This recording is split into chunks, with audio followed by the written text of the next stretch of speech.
আমার পেজের most expensive এই কেকটা কিন্তু আমার পেজের বেস্ট সেলিং একটা কেক।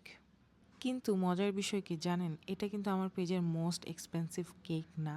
এই কেক থেকেও আরও অনেক এক্সপেন্সিভ কেক আমার পেজে আছে। কিন্তু যখন আমি এই কেকটা লঞ্চ করি তখন এই কেকটাই সবচেয়ে বেশি দামি ছিল। আর এই কেকের দামটা রাখতে আমি অনেক বেশি ভয় পাচ্ছিলাম, কারণ তখন নতুন নতুন দামি চকলেট দিয়ে আমি কাজ করা শুরু করেছিলাম। তো ভয় পাচ্ছিলাম যে মানুষ কি আদৌ কিনবে, এতগুলো চকলেট যদি নষ্ট হয় তাহলে আমার তো ছোট্ট এই ব্যবসায় অনেক ক্ষতি হবে। কিন্তু আলহামদুলিল্লাহ আমার বিজনেসের একটা বেস্ট ডিসিশন আমি নিই যখন আমি কন্টেন্ট ক্রিয়েট করা স্টার্ট করি। আমি আমার ভিউয়ার্সদের, আমার ক্লায়েন্টদের দেখানো স্টার্ট করি আমি কি জিনিস দিয়ে প্রোডাক্ট বানাই। তখন থেকেই তাদের ট্রাস্ট একটু একটু করে বিল্ড হতে থাকে।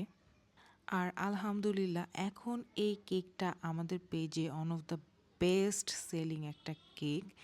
আর প্রতি মাসে আমাদের কতগুলো করে এই ফ্লেভারের সেম ডিজাইনের কেক করা হয় সেটা আসলে হিসাব করে বলতে পারবো না।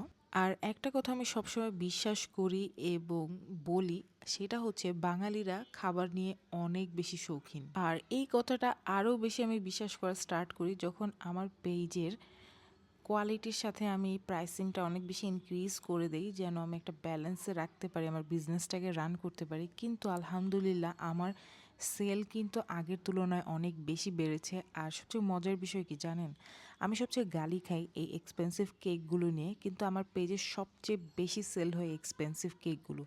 আর তার কারণ হচ্ছে যে কোয়ালিটি। বাঙালিরা কোয়ালিটি নিয়ে কখনো কম্প্রোমাইজ করে না, তাই কোয়ালিটি যদি বেস্ট হয় আপনার সেল এমনি এমনি বেড়ে যাবে।